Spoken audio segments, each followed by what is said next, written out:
రేవంత్ రెడ్డి వచ్చిన కాడ నుంచి ఫ్రీ బస్సులు కానీ ఫ్రీ పథకాలు ఎట్లా అనిపిస్తున్నాయి?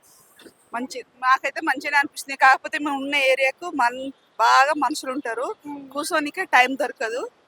ఆ, అంటే ఈ ఫ్రీ బస్సు పెట్టిన కాడ నుంచి ఉప్పు నూనె బియ్యం ఇట్ల మీద రేట్లు పెరుగుతున్నాయి అంటారు కదా. పెరుగుతుంది. మరి బస్సులు తీసేస్తే మళ్ళీ అవి ఏమన్నా తగ్గుతాయి అంటారా? అది గవర్నమెంట్ తెలుసు, మనకు తెలియదండి. ఫ్రీ కరెంట్ అందుతుందా మీకు? అందుతుంది. ఓకే, 500 రూపాయల గ్యాస్ అన్నాడు, అది వస్తుందా? మాకు లేదమ్మా, అంకుల్ పేరు మీద ఉంది, అది లేడీస్ పేరు మీద ఉంటే అవుతుందంట. ఇక మా అంకుల్ 2-3 సార్లు పోయి ఇక అది కాలేదు, ఊరుకున్నాడు. కేసీఆర్ ఉన్నప్పుడు పరిపాలన ఇప్పుడున్న పరిపాలన చూస్తుంటే మీకు ఎట్లా అనిపిస్తుంది? ఇక వాళ్ళు గంతే వీళ్ళు గంతే, వీళ్ళు మంచోళ్ళు వాళ్ళు బాగాలేదు అని చెప్పనీకి రాదు, తప్పు పట్టనీకి రాదు. అంటే బస్సులు ఎక్కిన కాడ నుంచి కండక్టర్లు డ్రైవర్లు ఇష్టం ఉన్నట్టు మాట్లాడుతున్నారు అని అంటారు, మీరేమంటారు దానికి? ఇక అది నేనైతే ఎక్కువ తిరగను, మాట్లాడలేను, నాకు తెలియదు. నేను ఎప్పుడో ఒకసారి బస్సుకి వస్తా.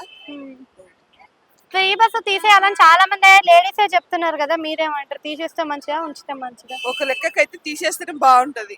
తీసేసి ఏజ్ వాళ్ళకి ఎవరికి పెడితే మంచిగా ఉంటది? ఎవరికా? రోజు వర్క్ చేసేటోళ్ళకు పెడితే బాగుంటుంది. అంటే ఇప్పుడు ఈ పథకాల బదులు ఇంకే పథకాలు పెట్టుంటే మంచిగా ఉండేది మీకు? అంత ఐడియా లేదు మాకు. ఓకే.